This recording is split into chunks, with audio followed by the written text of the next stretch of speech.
la charla del ciclo de clases, un poco que van a estar de alguna manera también concatenado con lo que presentó la doctora Lagunes, ¿no?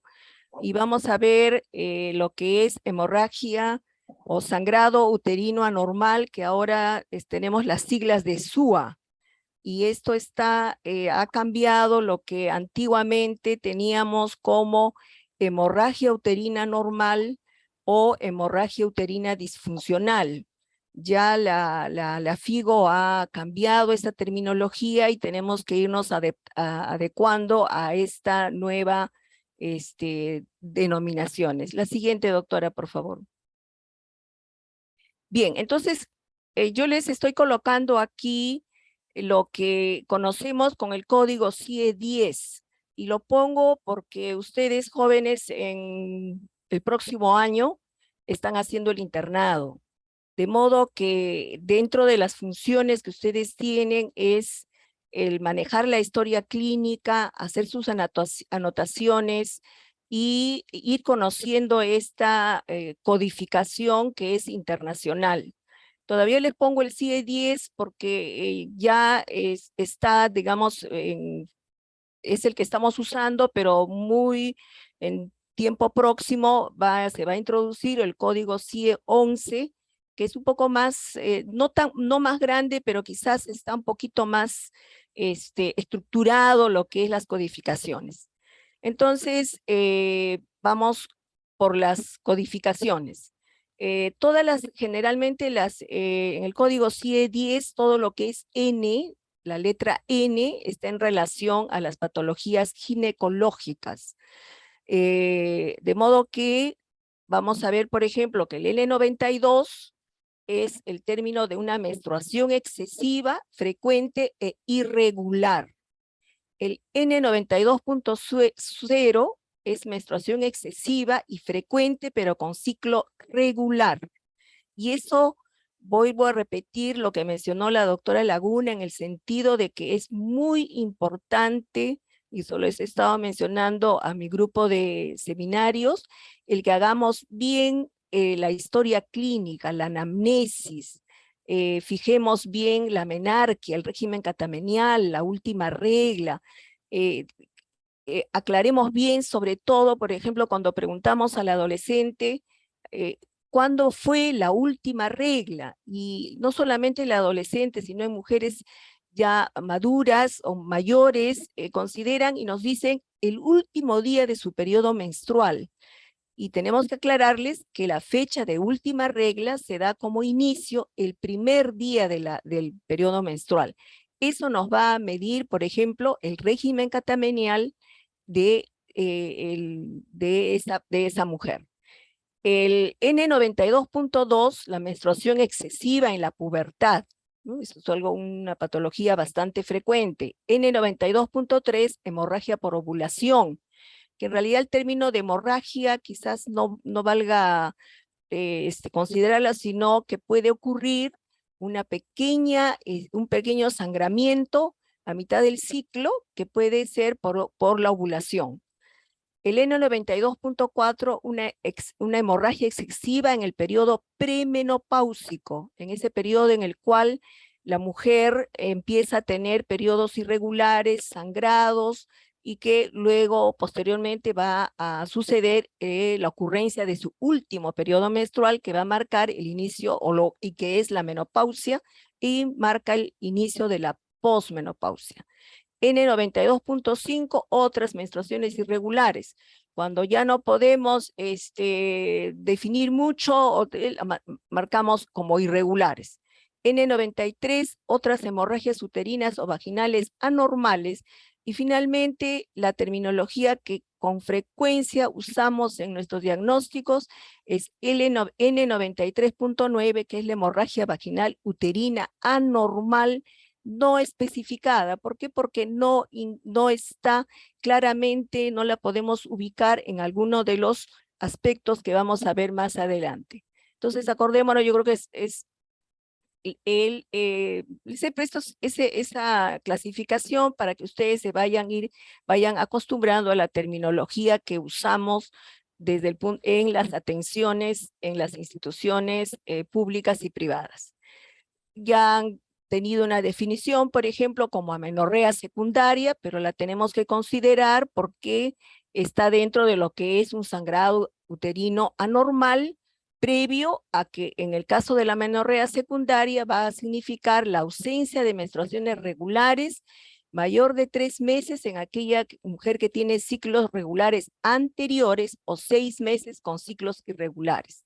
Y como se ha mencionado, cuando ocurre un caso de amenorrea secundaria, lo primero que tenemos que descartar en una mujer que tiene actividad sexual quizás no protegida o con un método que no pueda ser muy seguro, o en el caso de algunas adolescentes que muchas veces nos niegan el hecho de haber tenido relaciones sexuales, siempre sospechemos la posibilidad de un embarazo y es fácilmente diagnosticado con una prueba de embarazo en la consulta o en la emergencia. El término manchado, muchas pacientes van a acudir refiriendo tengo un manchado, y es la pérdida vaginal sanguinolenta que generalmente no requiere uso de protección sanitaria. Mancha muy ligeramente y es motivo, por ejemplo, por el cual la mujer puede consultar. Y la definición de sangrado uterino anormal, tenemos que ir acostumbrando a esta terminología de SUA, es el sangrado del útero que se presenta de forma generalmente intermenstrual, o sea, fuera del periodo menstrual, y que presenta normalidades. Por ejemplo, en la frecuencia es muy frecuente, es regular, puede ser muy irregular, la duración puede ser más de 8 días, o en el volumen en una mujer en edad reproductiva en ausencia de embarazo. Por eso es que mencionaba que cuando llega una mujer con una historia de sangrado, lo primero que tenemos que descartar, y eso lo vamos a ver más adelante en un algoritmo, es que la paciente pueda estar embarazada. Y en ese caso ya no se cataloga como sangrado uterino anormal, sino como una hemorragia del primer trimestre. El sangrado uterino anormal crónico es el sangrado uterino anormal presente en los últimos 6 meses. O sea que la paciente está teniendo alteraciones de su ciclo menstrual que tiene más de 6 meses de duración. Sangrado uterino anormal agudo es un sangrado abundante que a la evaluación clínica es de suficiente cantidad que requiere una intervención inmediata. Estos son los casos que con gran frecuencia están llegando a la emergencia, y quisiera, jóvenes, que ustedes supieran que estos 2 años de pandemia significó que muchas mujeres que ya tenían previamente un diagnóstico de sangrado uterino anormal con alguna causa orgánica, por ejemplo, que sean portadoras de miomatosis uterina y que por la pandemia se tuvieron que replegar, centros asistenciales cerrados, lo cual no les permitió acudir a las instituciones, y han retornado el año 21, el año 22, a las instituciones con sangrados uterinos anormales agudos, con hemoglobinas por debajo de alrededor de 4 o 5 gramos, y alteraciones de la hemodinamia que nos ha obligado a una intervención inmediata. La siguiente, doctora. Sangrado posmenopáusico. El sangrado después de 12 meses del último periodo menstrual regular. De ahí, jóvenes, que es importante preguntar, interrogar a la señora que ya está en edad de la menopausia. Estamos hablando en alrededor de 48 a 52, 55 años, porque hay mujeres que todavía menstruan hasta los 55 años, y fijar bien cuándo fue el último periodo menstrual. Si presenta un sangrado después de haber dejado de menstruar 1 año o 12 meses, ese cataloga como sangrado posmenopáusico. El sangrado postmenstrual es un sangrado o un manchado al final de la menstruación. La mujer tiene sus 4 o 5 días regulares de sangrado, pero empieza a tener un sangrado escaso, un manchado, mayor de 2 días de duración. Y el sangrado menstrual abundante, SMA es otra terminología que estamos utilizando, va a ser la pérdida excesiva de sangre menstrual que va a interferir con la calidad de vida de la mujer. Esto es lo que reemplaza el término de menorragia. Antiguamente usábamos el término de menorragia y es el sangrado abundante, ¿no? Que va no necesariamente ser agudo, puede ser de cierta cronicidad, pero que está significando una alteración hasta en la calidad de la vida de la mujer, porque puede dejar de ir a trabajar, puede tener problemas en el trabajo, porque es tanta su pérdida sanguínea que puede tener accidentes de manchado, puede tener, por ejemplo, es tanto el sangrado que sangra excesivamente, por ejemplo, en la noche, que significa que se tenga que cambiar 2, 3 toallas en la noche con el consiguiente manchado de sus sábanas y que va a trastornar mucho su sistema de vida. Y no solamente es eso, sino que consideremos desde el punto de vista social la alteración que pueda tener esta mujer, sino que también en muchas ocasiones cuando esta mujer es activa laboralmente, es causa de faltas frecuentes al centro laboral, lo cual significa indudablemente, si es un centro laboral que tiene que ser una producción, alta producción, y que depende mucho de esa persona que falta, podría generar algún tipo de problemas laborales, ¿no? Y que, repito, tenemos que preguntar, tenemos que indagar qué es lo que está pasando, cómo es ese sangrado.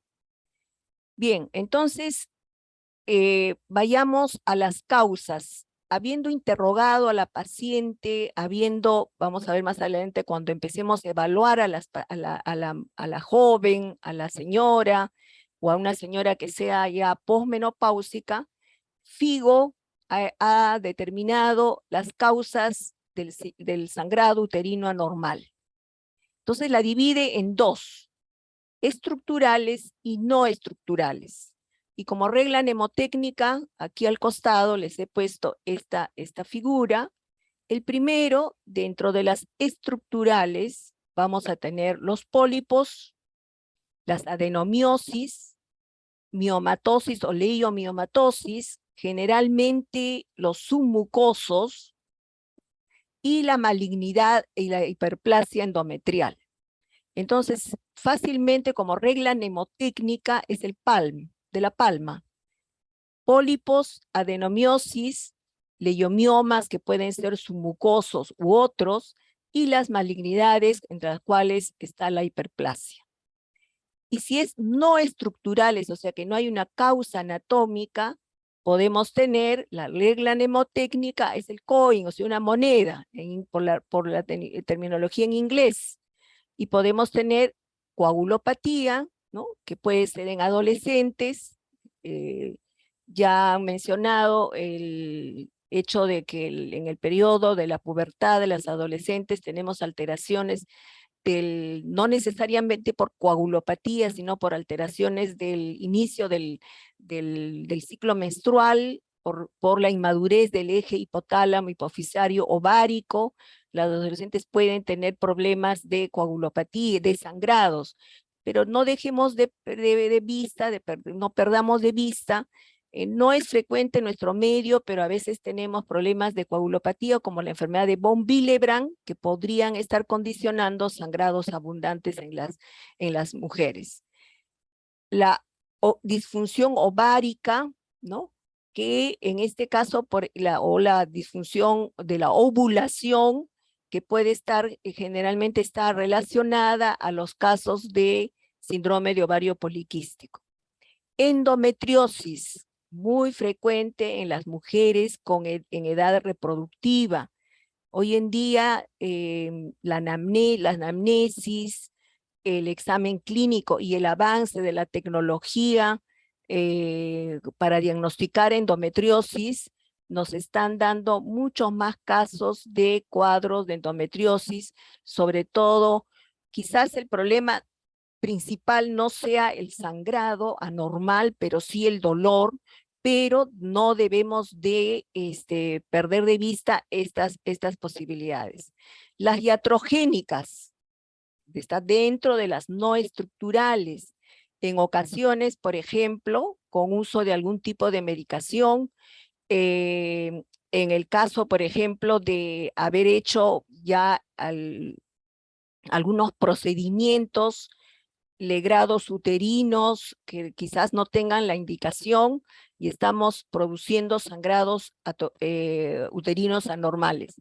Y finalmente, cuando no encontramos ninguna causa estructural o no estructurales, tenemos la no especificada, o sea que no le hemos podido encontrar una causa real y forma parte de esta clasificación. Entonces no olvidemos palm, de la palma de mano, y son 4 elementos, y en el coin es 5 elementos la moneda. Entonces eso es mucho más fácil de poder recordar y lo importante, más que recordar, es ir buscando las posibles causas y de acuerdo a la anamnesis y al examen clínico.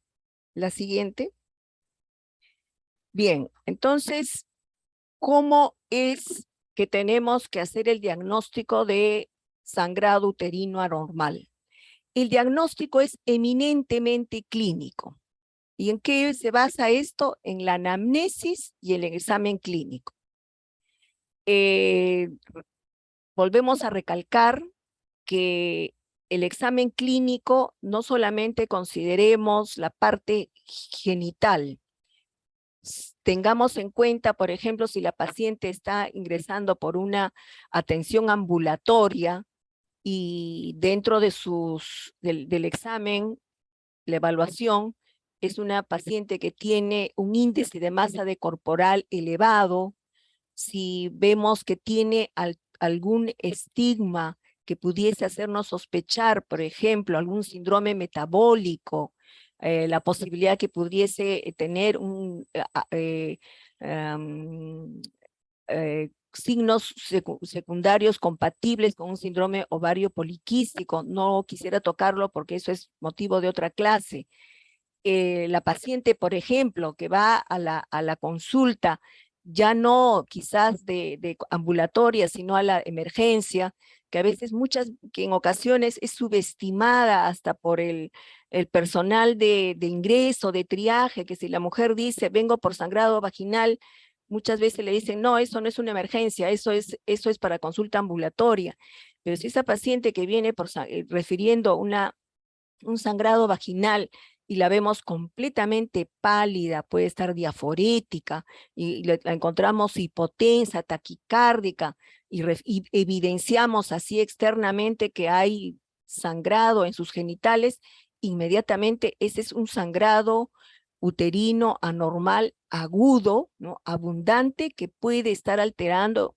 Si bien es cierto, no se describe mortalidad por sangrado uterino anormal, pero puede condicionar algún tipo de morbilidad y ingreso y estancias en ocasiones prolongadas a una institución. ¿Por qué? Porque va a requerir transfusiones sanguíneas, exámenes posteriores, etcétera. Lo cual va a, como repito, va a alterar no solamente la situación de la paciente, sino de la misma, de la familia, ¿no? Entonces tenemos que tener en cuenta también los factores de riesgo, o sea, cuando vayamos a diagnosticar los factores de riesgo, una paciente con hipertensión arterial, una paciente diabética, y si es obesa, va a tener la triada, por ejemplo, y si es posmenopáusica, vamos a tener la posibilidad de que sea un sangrado uterino anormal, un sangrado posmenopáusico, y si repito, tiene esta triada, está teniendo más posibilidades de que este sangrado sea de origen neoplásico. Entonces, consideremos todas esta situación cuando evaluemos a nuestra paciente. Generalmente el manejo es por especialista. ¿Y esto por qué les digo? Porque en el primer nivel, o sea, en los centros maternos infantiles, en los centros donde no hay especialista, estos casos son abordados inicialmente por el personal obstétrico, y ustedes saben que este tipo de patología no es de competencia del obstetra, de tal manera que es remitido por el especialista. Y cuando el manejo no puede realizarse en un primer nivel, la mayoría de estos casos son referidos a instituciones con especialistas. Estamos hablando de hospitales o podría ser hasta institutos. Entonces, para llegar a un diagnóstico, tengo que hacer una historia clínica completa.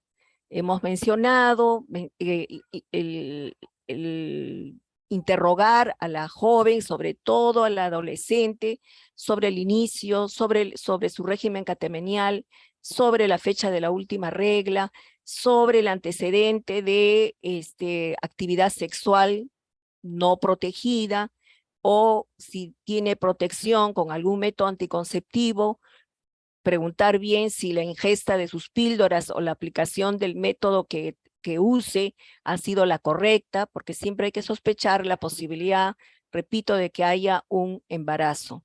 Y en los casos en los cuales acuden las adolescentes o las púberes muy tempranamente,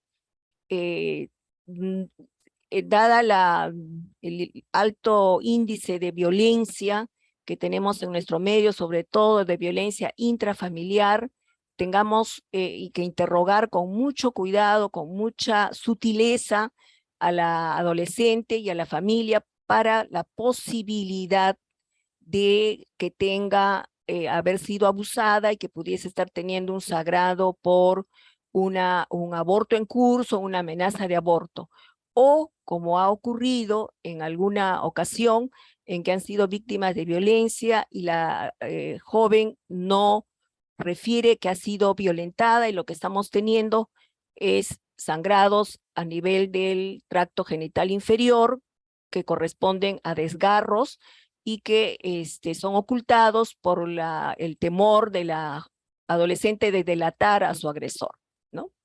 Cuando hay síntomas que acompañan este sangrado uterino anormal, entonces preguntemos, ¿hay dolor? ¿Hay fiebre? ¿Ese sangrado tiene mal olor, por ejemplo? ¿Qué otra característica tiene? Y si ya estamos encontrando algún hallazgo, algún síntoma que puedan acompañar, por ejemplo, ahí consideremos la parte de la posibilidad de que tenga carácter de organicidad, o sea, que pudiesen ser estructurales. Por ejemplo, la paciente que tiene de repente un mioma submucoso que esté abortado, entonces va a venir con sangrado vaginal y con dolor, ¿no? Antecedentes personales y familiares, igualmente, antecedentes de diabetes, antecedentes de hipertensión, antecedentes tanto de la familia, como antecedentes de alguna enfermedad que pudiese ser portadora a la paciente, una paciente diabética, una paciente hipertensa, una paciente hipotiroidea, una paciente hipertiroidea. Sabemos que puede alterar el funcionamiento normal del eje hipotálamo, hipófisis, ovario, puede alterarse y empezar con problemas de sangrado anormal. El examen físico tiene que ser detallado. Por ejemplo, cuando la paciente acude por sangrado agudo a la emergencia, un sangrado abundante, agudo, muchas veces lo primero que tenemos que hacer, como les mencionaba, si la paciente está mostrando palidez, es tomarle las funciones vitales. Debemos ver si la paciente está estable, porque de lo contrario, si encontramos inestabilidad, lo que tenemos que hacer es inmediatamente, en primer lugar, estabilizar a la paciente. lo veremos más adelante, antes de empezar a hacer un examen minucioso, porque en la espera puede complicarse y podríamos tener eventos adversos. Por lo mismo, aquí, si la paciente está inestable, primordial es proceder a buscar las causas luego de hacer la estabilización. Entonces, tenemos que tener el examen pélvico, que va a incluir un espéculo, con la colocación del espéculo, si es que la joven, la paciente ha tenido vida sexual, ¿no? El tacto bimanual, que últimamente estamos viendo que los profesionales estamos prescindiendo muchas veces de ese examen. ¿Por qué? Porque a veces pasamos a solicitar inmediatamente una ecografía, de repente le solicitamos una histeroscopía y seguimos con una laparoscopía cuando de repente con el examen pélvico hemos podido diagnosticarla. Esto no ocurre, pero tengamos en cuenta, ¿no? Que tenemos el apoyo de la tecnología, pero en ocasiones, como mencionábamos, el examen puede ser eminentemente clínico sin necesidad de continuar con todos estos exámenes. La siguiente.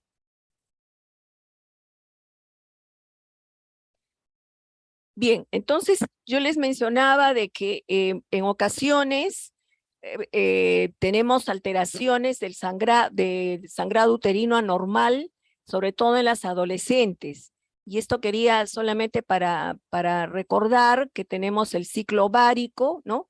Que va a comenzar con todos los cambios a nivel del inicio del ciclo, con la finalidad de que los folículos vayan madurando, se produzca la ovulación y se prepare para un embarazo si es que hay deseo y si hay vida sexual.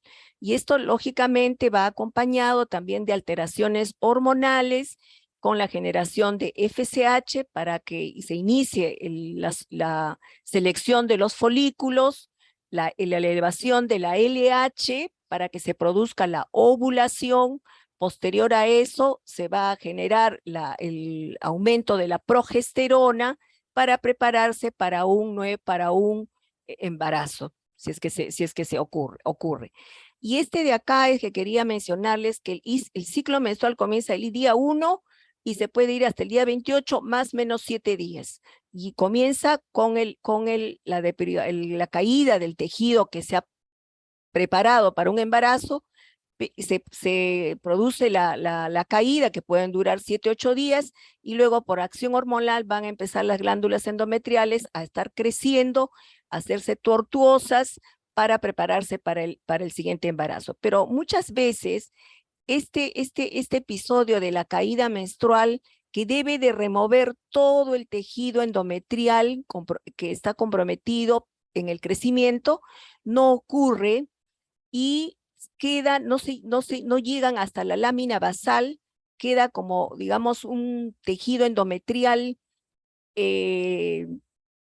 persistente, y con el estímulo hormonal vamos a tener un tejido proliferativo mayor, que no va a condicionar la ovulación, sino una persistencia de lo que es la fase proliferativa sin tener esta fase lútea que va a condicionar la siguiente menstruación.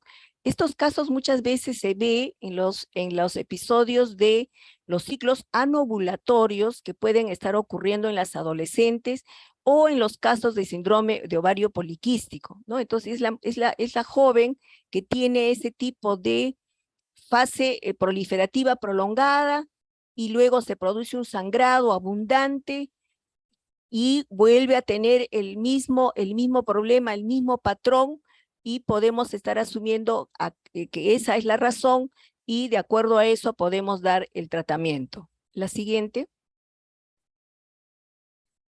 Entonces, ¿cómo va a ser acá tenemos cómo abordar la hemorragia uterina anormal?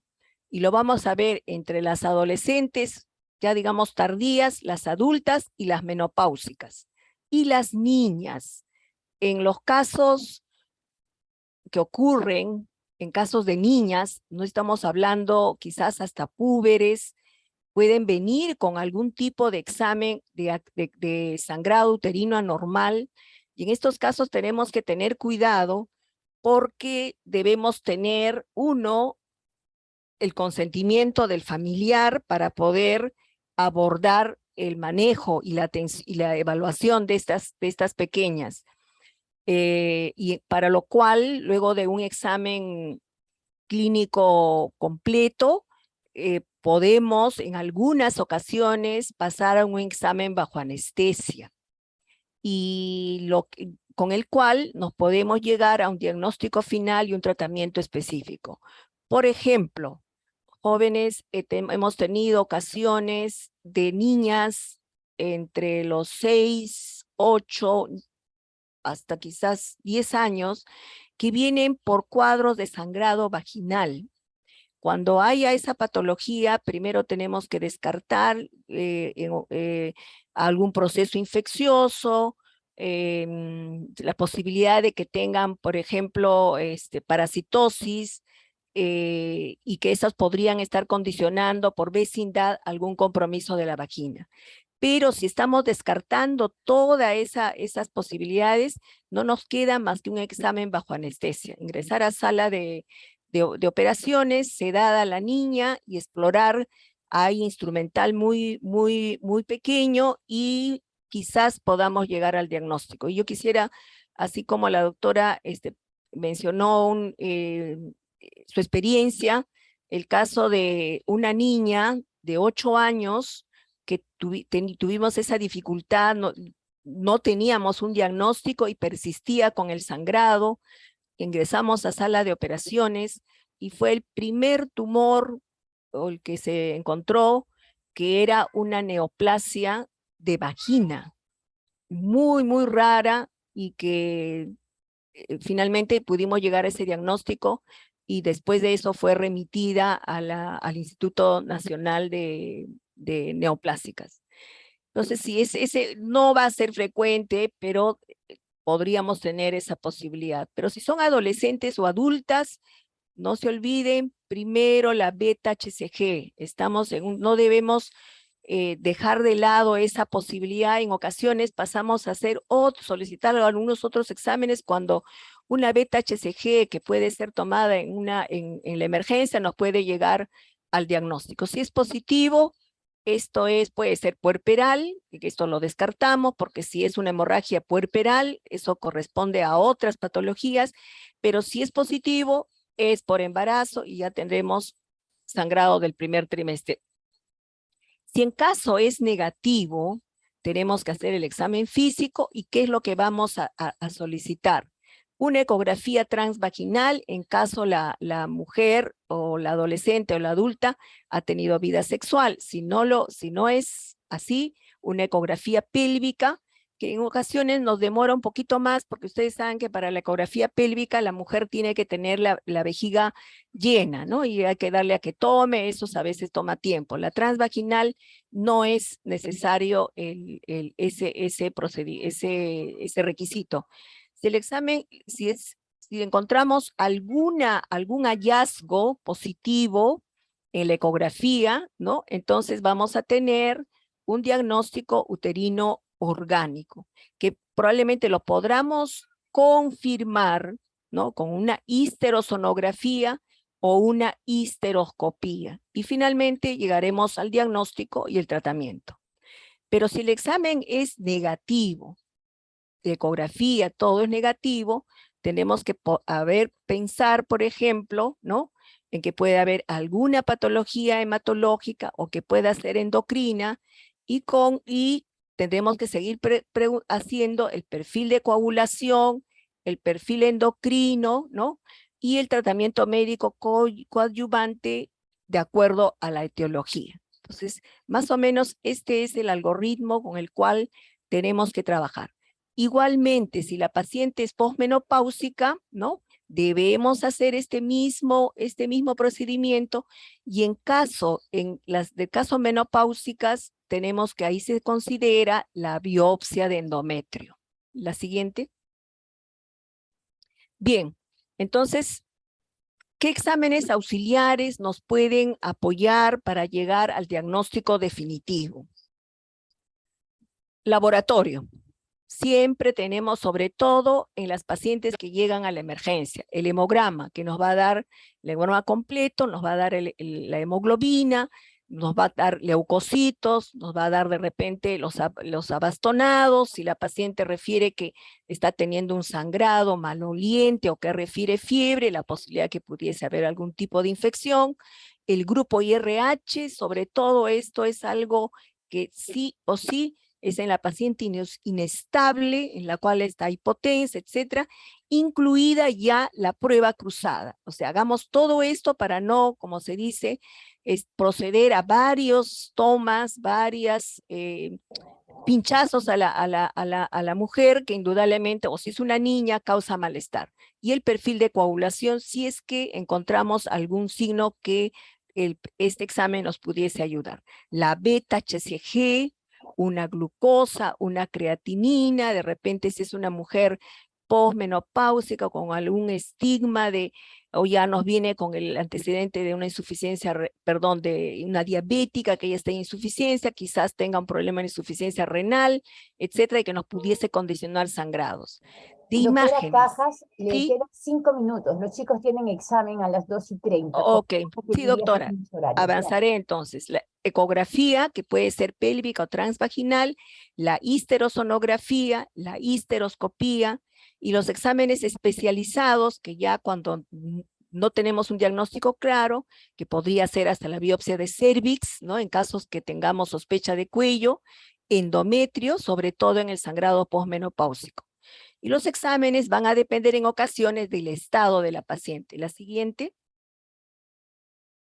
Bien, aquí quería, para que ustedes tengan más o menos lo que es por imágenes en una ecografía transvaginal. Miren este endometrio sumamente engrosado. Sabemos que una mujer en fase proliferativa debe tener solamente entre máximo 5 hasta 7 milímetros. Esto es sumamente engrosado. Este otro hallazgo es un endometrio irregular con huellas, perdón, con imágenes compatibles con líquido, que en este caso es sangre. Eso significa que tiene un sangrado abundante. Igualmente tenemos aquí una ecografía transvaginal con una imagen en su interior y con imagen de sangrado. Aquí tenemos una imagen de un mioma de bastante tamaño, ¿no? Que eso indudablemente se ha podido diagnosticar con el examen clínico. Este es un examen de una histerosonografía, ¿no? Esto no es sangre en sí, este es un pólipo, este es un mioma submucoso, y digo por qué no es sangre, porque es el líquido que se le ha introducido para poder ver. Ese es el procedimiento llamado histerosonografía.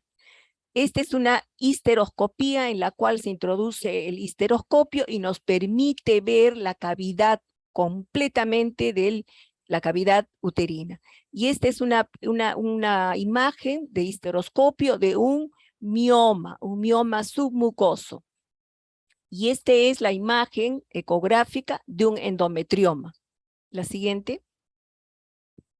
¿Cuál es el tratamiento? Va a ser de acuerdo a la complejidad y la capacidad resolutiva. Si yo no la puedo tratar, estoy en el primer nivel, la mando al tercer nivel. Hay que definirlo si va a ser farmacológico o quirúrgico. Va a depender de la edad, paridad satisfecha y el diagnóstico definitivo. Paridad satisfecha, si quiere tener hijos o ya no. Consideración especial en caso de sangrado en las adolescentes. Puede hacerse uso de AINES, el ácido tranexámico o los anticonceptivos orales.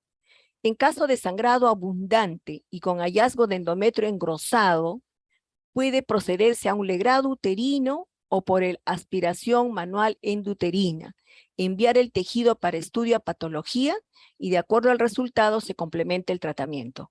Esto en los cuales la mujer sangra, llega anémica severa y no podemos estar esperando hacerle una biopsia. No, tenemos este tratamiento de hacerle un legrado o la aspiración manual endouterina, saca todo el tejido y es diagnóstico y terapéutico. En caso de adenomiosis, en el cual no hay un hallazgo anatómico evidente, el tratamiento de elección es el dispositivo intrauterino medicado, que tiene un progestágeno. Es un dispositivo con una hormona que localmente va a ocasionar la disminución del sangrado. Y esto generalmente hacemos cuando la persona nos dice que quiere tener hijos posteriormente, o sea, todavía su paridad no está satisfecha. Si el hallazgo es un mioma, submucoso o un pólipo, el mejor tratamiento es la histeroscopía. No recomendamos, por ejemplo, como antes se hacían los legrados en casos de sospecha de mioma porque son legrados ciegos, pero la histeroscopía nos permite ver y retirar el tejido anormal. En caso de hiperplasia sin atipia, ¿no? Que lo tenemos, por ejemplo, podría ser en la paciente posmenopáusica, podemos hacer una ablación endometrial por histeroscopía. Esto generalmente en las mujeres perimenopáusicas, histeroscopía. Este es un procedimiento hoy en día de múltiple aplicación y que los usamos bastante. El tratamiento quirúrgico puede ser una miomectomía, por ejemplo, o miomectomía múltiple, cuando quieren conservar su fertilidad, o una histerectomía total o subtotal, cuando la mujer ya tiene su paridad satisfecha. La siguiente.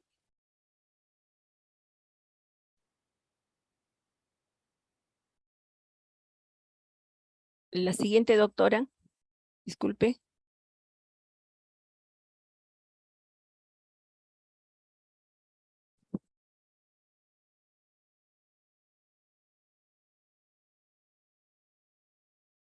Creo que ocurrió algo, doctora. La siguiente lámina hablaba del pronóstico. Doctora Sí, Cajas, estamos ya con el tiempo, los chicos tienen examen en este momento. ya, Bien, vamos a ok, dar por terminada la actividad, agradecemos su participación, a todos los chicos desearles buena suerte en su examen para que puedan ya irse retirando. Más ok, bien, en la ya, próxima actividad que tengamos, doctora, de repente hacer algún acápite del tema de lo que haya podido quedar pendiente, ¿sí? ya. Muchísimas gracias por Muy todo. bien. Buen Y día. disculpen, jóvenes, gracias. Buenas tardes. Buen día.